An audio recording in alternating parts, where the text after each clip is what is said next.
Hello students, how are you? I hope you all are fine and safe at your home. I am Vikas Ranjan, PGT Biology from KBONGC Ankleshwar. Today I am going to start a chapter of class 10th, that is chapter number 6, Life Processes. ये chapter biology से जुड़ा हुआ chapter है और इसमें बहुत सारे concept ऐसे हैं जो आपकी डेली लाइफ से जुड़े हुए हैं। तो प्लीज़ इस चैप्टर से जुड़े हुए कॉन्सेप्ट को ध्यान से समझने की कोशिश करें। First question arises that what are life processes. Life processes are the basic processes in living organisms which are necessary for maintaining their life. Living organism में लाइफ से जुड़ी हुई बहुत सारी प्रोसेसेस चल रही होती हैं, लेकिन क्या हम उन सभी प्रोसेसेस को लाइफ प्रोसेस कहेंगे? नहीं, हम केवल उन्हीं प्रोसेसेस को लाइफ प्रोसेस कहेंगे जो लिविंग ऑर्गेनिज्म की लाइफ को मेंटेन करने के लिए, दैट मीन्स उनकी लाइफ के लिए अति आवश्यक होंगी, जिनके अभाव में लिविंग ऑर्गेनिज्म का सर्वाइवल संभव नहीं हो पाएगा। हम केवल उन्हीं प्रोसेसेस को लाइफ प्रोसेसेस के अंदर इंक्लूड करेंगे। लाइफ प्रोसेसेस में हम इंक्लूड करेंगे nutrition, respiration, transportation and excretion. आपने ये सभी टर्म पहले भी सुन रखे होंगे, प्रीवियस क्लासेस में आपने इन टर्म्स के बारे में पढ़ा होगा। यहाँ पर हम फिर से इन टर्म्स के बारे में डिटेल से पढ़ेंगे। सबसे पहले बात करते हैं न्यूट्रिशन की। न्यूट्रिशन है क्या? What is nutrition? Nutrition is the process of taking food by an organism and its utilization by the body. Nutrition किसी भी ऑर्गेनिज्म के द्वारा फूड का लिया जाना और उसकी बॉडी के द्वारा उस फूड का यूटिलाइजेशन, ये कहलाता है न्यूट्रिशन। आप सभी यह जानते हैं कि न्यूट्रिशन क्यों ज़रूरी है। आपने पिछली कक्षाओं में पढ़ रखा है, nutrition is essential for build the body part, for growth, to repair the damaged part of the body, and for energy. Students, you have to remember few points here. Life on earth depends on carbon based molecule and most of the food are also carbon based molecule. क्योंकि life अर्थ के ऊपर depend करता है carbon based molecule के ऊपर, इसीलिए most of the food जो हमारे हैं वो कैसे होंगे? कार्बन बेस्ड मॉलिक्यूल्स के बने होंगे। The outside raw materials used by living organisms are food, water and air. You have to remember these points. Okay, now modes of nutrition. There are only two modes of nutrition. One is autotrophic mode of nutrition and another one is heterotrophic mode of nutrition. Autotrophic, auto means self, तो वैसा nutrition जिसमें living organism अपनी body के अंदर simple inorganic materials को use करके अपना food खुद सिंथेसाइज करेंगे, उसको हम कहेंगे ऑटोट्रॉफिक मोड ऑफ न्यूट्रिशन। दूसरा heterotrophic mode of nutrition. Autotrophic mode of nutrition के अलावा जितने भी मोड ऑफ न्यूट्रिशन होंगे उन सभी को हम इंक्लूड करेंगे किसमें? हेटेरोट्रॉफिक मोड ऑफ न्यूट्रिशन में। तो देखिए, autotrophic mode of nutrition, the nutrition in which organisms prepare their own food inside their body from simple inorganic substances like carbon dioxide and water in the presence of sunlight and chlorophyll. Those organisms which show autotrophic mode of nutrition are called autotrophs. For example, green plants. Only green plants are able to synthesize their own food by using carbon dioxide, water in presence of sunlight and chlorophyll. Hence, they are called autotrophs. Second one, heterotrophic nutrition. The nutrition in which organisms get their food directly or indirectly from plants. वैसा mode of nutrition जिसमें कोई organism अपना food खुद synthesise नहीं कर पाएगा, वो direct और इनडायरेक्ट अपने फूड के लिए प्लांट के ऊपर डिपेंडेंट होगा, वैसे मोड ऑफ न्यूट्रिशन को हम क्या कहेंगे? Heterotrophic mode of nutrition. In other word, all processes of nutrition other than autotrophic nutrition is called heterotrophic nutrition. Now, the types of heterotrophic nutrition. There are three types of heterotrophic nutrition. These are saprotrophic nutrition, parasitic nutrition and holozoic nutrition. सबसे पहले हम लोग देखेंगे saprotrophic nutrition को. What is saprotrophic nutrition? The nutrition in which living organisms take their food from dead and decaying materials is called saprotrophic nutrition. Students, वैसा nutrition जिसमें living organism dead and decaying material से अपना food obtain करेंगे, वैसे mode of nutrition को हम नाम देंगे saprotrophic mode of nutrition and organisms को हम कहेंगे सैप्रोट्रॉफ्स. अब सैप्रोट्रॉफिक मोड ऑफ न्यूट्रिशन में क्या होगा? In saprotrophic nutrition living organisms release their digestive juice on dead and decaying materials and absorb digested food in their body. That means digestion takes place outside the body. Saprotrophic mode of nutrition में digestion body के अंदर नहीं होगा. Living organism अपना digestive juice dead and decaying material के ऊपर release करेंगे. Food का डाइजेशन बॉडी के बाहर होगा और लिविंग ऑर्गेनिज्म्स उस डाइजेस्टेड फूड को अपनी बॉडी के अंदर अब्सॉर्ब करेंगे. This mode of nutrition is called saprotrophic mode of nutrition and examples are fungi, bacteria and some insects. Okay. Now the second heterotrophic mode of nutrition is parasitic mode of nutrition. The nutrition in which living organisms take ready-made food from another living organism without killing them is called parasitic nutrition. वैसा mode of nutrition जिसमें living organisms अपने food के लिए किसी host के ऊपर depend करेंगे. वो हॉस्ट से रेडीमेड फूड लेंगे लेकिन हॉस्ट को किल किए बिना. तो ऐसा मोड ऑफ न्यूट्रिशन कहलाएगा पैरासिटिक मोड ऑफ न्यूट्रिशन. अगर हम प्लांट्स में देखें तो अमरबेल, जिसे आप कस्क्यूटा के नाम से जानते हैं. एनिमल्स की बात करें तो roundworm, tapeworm, leech, lice. These are the examples of parasitic mode of nutrition. The third mode of heterotrophic nutrition is holozoic nutrition. The nutrition in which living organisms take complex food in their body and convert it into simple form by the process of digestion is called holozoic nutrition. Students, holozoic nutrition में क्या होगा? Living organisms complex food को अपनी body के अंदर लेंगे. Body के अंदर फूड का डाइजेशन होगा. जहां हमने देखा था सैप्रोट्रॉफिक मोड ऑफ न्यूट्रिशन में कि डाइजेशन बॉडी के बाहर हो रहा था, लेकिन होलोजोइक मोड ऑफ न्यूट्रिशन में क्या होगा? लिविंग ऑर्गेनिज्म्स कॉम्प्लेक्स फूड को बॉडी के अंदर लेंगे और फूड का डाइजेशन बॉडी के अंदर होगा.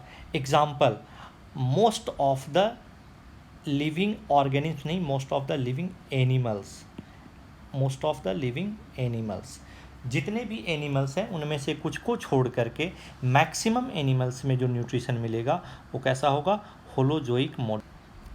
Now nutrition in plants. We all know green plants are autotrophs. Green plants synthesize their own food in their body with the help of sunlight and chlorophyll. They are using carbon dioxide and water and prepare their food, that is glucose, which is a carbohydrate. So green plants are autotrophs and their mode of nutrition is autotrophic. Green plants synthesize their food in their leaves by the process of photosynthesis. Now we have to study the term photosynthesis in detail. What is photosynthesis? Photosynthesis is the process by which plants prepare food by using carbon dioxide and water in the presence of sunlight and chlorophyll. Photosynthesis क्या है? नाम से ही clear है. Photo means light, synthesis means to prepare. Green plant light के presence में simple inorganic matter, that means carbon dioxide and water को utilise करके क्लोरोफिल एंड सनलाइट के प्रेजेंस में अपना फूड प्रिपेयर करते हैं. और ये जो फूड प्रिपेयर होता है वो क्या होगा? एक कार्बोहाइड्रेट होगा. It is a carbohydrate which is stored in form of starch. जो फूड सिंथेसाइज होगा उसका कुछ पार्ट प्लांट यूटिलाइज करेंगे अलग अलग पर्पसेज में, बाकी जो बचा हुआ पार्ट होगा, रिमेनिंग पार्ट होगा, वह स्टार्च के फॉर्म में जमा हो जाएगा। One important point is oxygen gas is release in this process. Photosynthesis के प्रोसेस में क्या होगा, ऑक्सीजन गैस रिलीज होगी। Simple inorganic materials used in photosynthesis are carbon dioxide and water which are converted into complex organic matter glucose which is a carbohydrate। जैसा कि मैंने पहले भी बताया कि फोटोसिंथेसिस के दौरान सिंपल इनऑर्गेनिक मटेरियल्स का यूज होगा, कार्बन डाइऑक्साइड एंड वाटर को यूज़ करके complex organic matter that means glucose जो कि एक कार्बोहाइड्रेट है उसका फॉर्मेशन किया जाएगा। ओके, नाउ फोटोसिंथेसिस में होगा क्या, फोटोसिंथेसिस में रिएक्टेंट कौन कौन से होंगे, प्रोडक्ट क्या क्या बनेंगे, that means what is the chemical equation, क्या केमिकल रिएक्शन होने वाले हैं फोटोसिंथेसिस में। तो यहाँ पर आप देखेंगे रिएक्टेंट्स क्या है, कार्बन डाइऑक्साइड और वाटर। प्रोडक्ट क्या बन रहा है, glucose, this one is glucose, this one is glucose, oxygen and water in presence of sunlight and chlorophyll, sunlight and chlorophyll. तो 6CO2 plus 12H2O in presence of sunlight and chlorophyll form 6H12O6 which is glucose, 6O2 that is oxygen gas and water का formation होगा। यहाँ पर आप दो chemical equation देख रहे हैं, लेकिन मैं आपको सजेस्ट करूँगा कि आप फर्स्ट केमिकल इक्वेशन को याद रखें, ये ज़्यादा करेक्ट है, हायर क्लासेज में आप पढ़ेंगे। तो this one is the balanced chemical equation for photosynthesis. You have to remember this chemical equation for photosynthesis. Photosynthesis takes place in leaves of plants, hence leaves are called food factory of plants. You have to remember some points about photosynthesis. चूँकि photosynthesis कहाँ हो रहा है, plant के leaves में हो रहा है, इसीलिए लीव्स को फूड फैक्ट्री ऑफ प्लांट्स भी कहा जाता है। In leaves photosynthesis takes place in chloroplast. What are chloroplast, these are the green plastids. In class 9th you have studied about plastids, they are of 3 types, chloroplast, chromoplast and leucoplast. So in leaves photosynthesis takes place in green plastid, that is chloroplast, hence chloroplasts are called kitchen of the cell। Chloroplast को kitchen of the cell भी कहा जाता है। Now there is a question, what are the essential things for photosynthesis, what are the essential things for photosynthesis. The essential things for photosynthesis are carbon dioxide, water, sunlight and chlorophyll. I repeat once again, carbon dioxide gas, water, sunlight and chlorophyll, these are the essential things for photosynthesis। इनमें से किसी के बिना photosynthesis होना संभव नहीं हो पाएगा। तो सबसे पहले हम बात करते हैं कार्बन डाइऑक्साइड गैस की। Carbon dioxide gas is essential for photosynthesis। Why it is essential? Because it is carbon dioxide which is reduced into carbohydrate during the photosynthesis। क्यों ज़रूरी है कार्बन डाइऑक्साइड? क्योंकि ग्लूकोज जो बन रहा है ये किसके द्वारा बन रहा है, कार्बन डाइऑक्साइड के रिडक्शन के द्वारा बन रहा है। तो ये कार्बन डाइऑक्साइड है जिसका कि रिडक्शन किस में हो रहा है, ग्लूकोज में हो रहा है। तो जब तक कार्बन डाइऑक्साइड नहीं होगा तब तक किसका रिडक्शन होगा ग्लूकोज बनाने में, इसीलिए carbon dioxide is essential for photosynthesis. Carbon dioxide, अब फोटोसिंथेसिस कहाँ हो रहा है, लीव्स में। आपने पढ़ा फोटोसिंथेसिस कहाँ होगा, लीव्स में होगा। अब लीव्स में कार्बन डाइऑक्साइड पहुँचेगा कैसे, तो carbon dioxide gas from environment इंटर्स into leaves through stomata. Carbon dioxide gas leaves में कैसे आएंगी, थ्रू स्टोमेटा। अब एक क्वेश्चन ये आता है कि स्टोमाटा क्या है। आपने प्रीवियस क्लासेज में स्टोमाटा के बारे में पढ़ रखा होगा कि there are the tiny pores present on leaf surfaces for exchange of gases, the tiny pores are called stomata. Green plants में लीफ के दोनों सरफेसेज पे टाइनी पोर्स प्रेजेंट होते हैं, काफ़ी छोटे छोटे पोर या छिद्र प्रेजेंट होते हैं, उनको हम नाम देते हैं स्टोमाटा। ये अपर सरफेसेज पे थोड़े कम होते हैं लीफ के, लोअर सरफेसेज पर ज़्यादा होते हैं।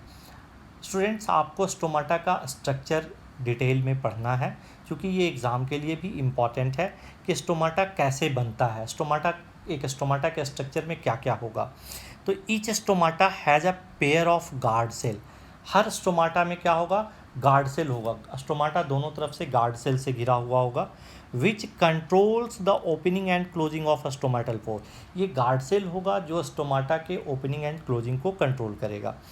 वेन कैसे, तो when water enters the guard cells it swells and the pore opens, and when the guard cells lose water it shrinks and the pore closes. आप इसे एक सिंपल एक्टिविटी के द्वारा आसानी से समझ सकते हैं। आप अपने दोनों पाम को एक साथ जोड़ लीजिए प्रणाम की मुद्रा में। आप देखेंगे आपके दोनों पोर के बीच में कोई स्पेस प्रेजेंट नहीं है, लेकिन अब आप इमेजिन कीजिए कि आपके दोनों पाम को अपोजिट साइड से दो फोर्स पुल कर रही हैं। तो क्या होगा, धीरे धीरे आपके पाम के बीच में एक पोर क्रिएट होगा, जिसे आप स्टोमाटा के साथ कंपेयर कर सकते हैं।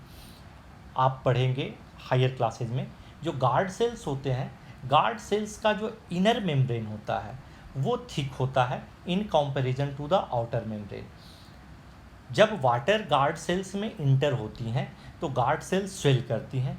स्वेलिंग के कारण, चूँकि इनर सरफेस हार्ड है तो वो डिफॉर्म नहीं होती, बल्कि outer surface bulge outward, outer surface बाहर की तरफ बल्ज हो जाती हैं, जिसके कारण इनर सरफेस थोड़ी सी कर्व्ड हो जाती हैं। तो जब वाटर गार्ड सेल्स में एंटर होता है तो क्या होगा, स्टोमाटा का जो गार्ड सेल्स का जो इनर पार्ट होगा वो थोड़ा कर्व हो जाएगा और वहाँ पर एक पोर प्रेजेंट होगा, जिस पोर को आप नाम देते हैं स्टोमाटल पोर के नाम। आप स्ट्रक्चर को अगर आप देखेंगे, स्टोमाटा के स्ट्रक्चर को देखेंगे तो यहाँ आप देखेंगे ये जो दोनों स्ट्रक्चर आपको दिख रहे हैं ये दोनों हैं गार्ड सेल। ये जो ओपनिंग है this one is stomatal pore, और सराउंडिंग में जो सेल्स प्रेजेंट हैं these cells are called epidermal cells. तो स्टूडेंट्स, आपको स्टोमाटा का ये डायग्राम याद रखना है। एग्ज़ाम में क्वेश्चन पूछा जाता है कि draw a well labelled diagram of stomata. Now the second essential thing for photosynthesis is chlorophyll. What is chlorophyll? It is a green pigment present in chloroplast. आपने प्रीवियस क्लासेज में पढ़ा है कि प्लांट्स के जो लीव्स होते हैं वो ग्रीन क्यों होते हैं। They are green because the presence of chlorophyll in chloroplast. तो they are the green pigments present in chloroplast. If we observe a cross section in a leaf under a microscope, we can see cells containing green dot-like structure. These are the green dot-like structure.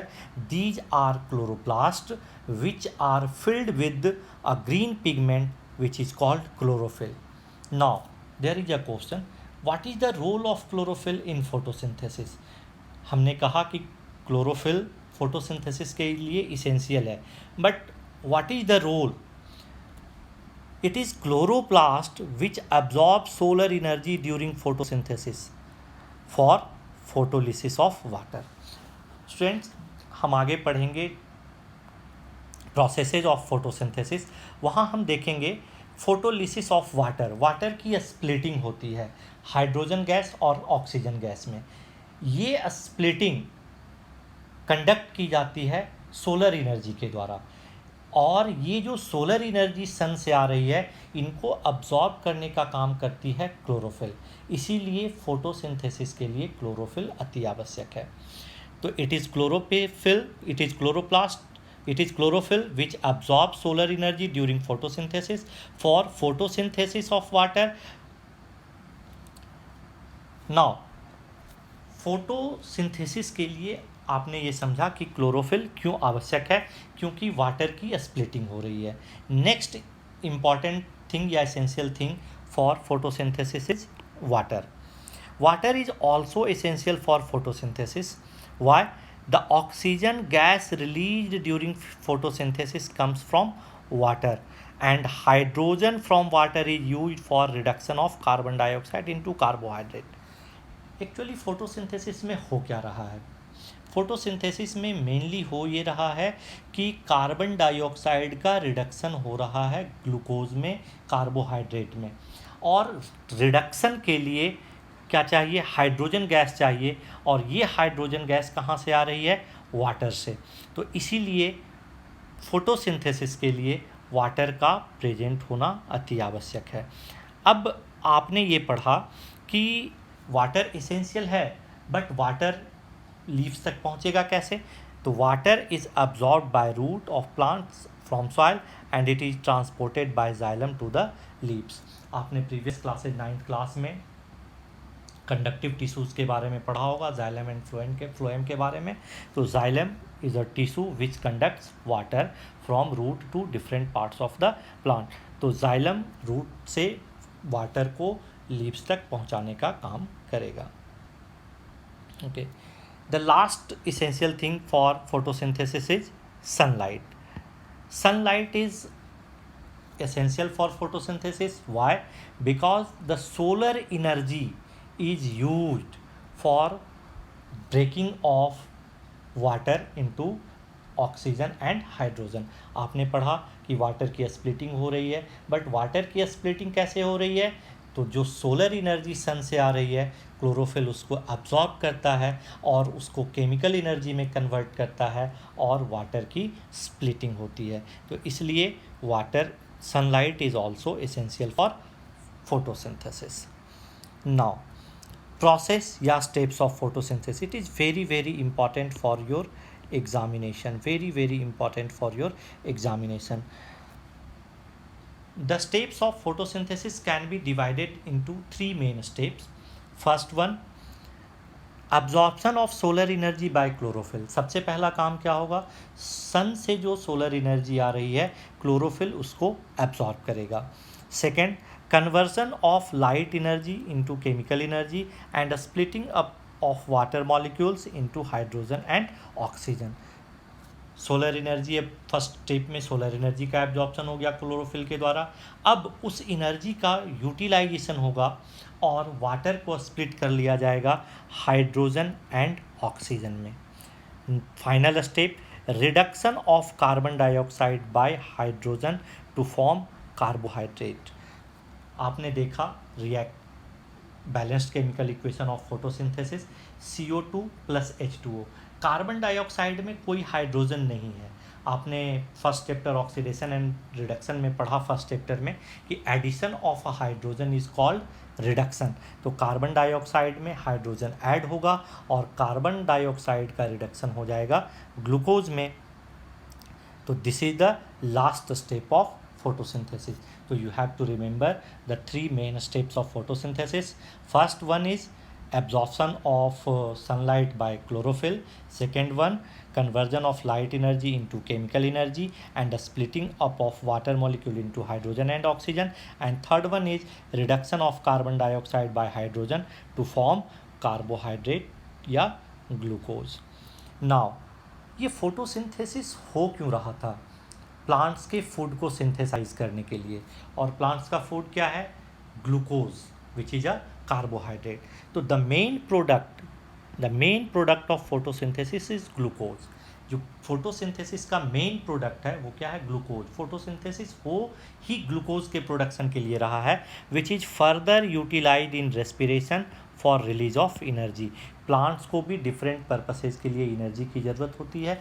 Glucose का formation होगा, synthesise होगा, ये transport किया जाएगा different parts of the plant में, और वहाँ इसका यूटिलाइजेशन होगा एनर्जी रिलीज करने के लिए। The extra amount of glucose is converted into a starch. जो एक्स्ट्रा अमाउंट बच जाएगा ग्लूकोज का, उसको स्टार्च में कन्वर्ट करके प्लांट के डिफरेंट पार्ट्स में स्टोर कर लिया जाएगा। आप एक सिंपल डायग्राम से फोटोसिंथेसिस के प्रोसेस को समझ सकते हैं। ये सन है। सन से सोलर एनर्जी ग्रीन लीव्स तक आ रही हैं। ग्रीन लीव्स में प्रेजेंट क्लोरोफिल इस सोलर एनर्जी को एब्जॉर्ब करेगा। एटमॉस्फेयर से कार्बन डाइऑक्साइड लीव्स में आएंगी। वाटर रूट से एब्जॉर्ब होकर के जाइलम के थ्रू लीव्स में पहुंचेगा। यहाँ फोटोसिंथेसिस की प्रोसेस होगी और ऑक्सीजन गैस रिलीज़ कर दिया जाएगा और ग्लूकोज का फॉर्मेशन, लीव्स में ग्लूकोज का फॉर्मेशन होगा और ये ग्लूकोज प्लांट्स के